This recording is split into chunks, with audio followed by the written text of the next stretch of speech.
Le informamos que este miércoles los candidatos a jefe de gobierno se darán cita en el tercer y último debate electoral y que usted va a poder conocer sus propuestas y sus posturas sobre gobierno y transparencia, aún si usa el transporte colectivo o bien si se encuentra en algún restaurante. Mire, estos son los detalles. El Instituto Electoral de la Ciudad de México dio a conocer los temas y los moderadores para el tercer y último debate entre los candidatos a la jefatura de gobierno capitalino. Nos ayuda no solamente a hacer llegar más información a la ciudadanía para tener un voto informado.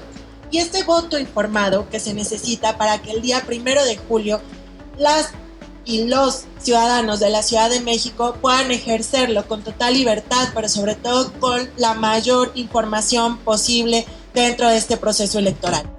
También anunciaron la dinámica de cómo se realizará este tercer debate entre los candidatos a gobernar la Ciudad de México.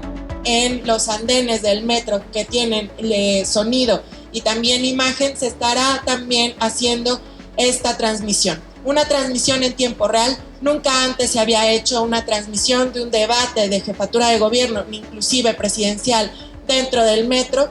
Y en esta ocasión tenemos estas dos grandes sinergias. Así es como el Instituto Electoral de la Ciudad de México realizará el tercer debate entre los candidatos a la jefatura de gobierno, que será transmitido en por lo menos 200 comercios y un total de 544 pantallas ubicadas en 66 estaciones de la red del metro, con el fin de promover entre la ciudadanía un voto razonado e informado. Con imágenes de Sergio Villanueva, Héctor Mendoza, 21 Noticias.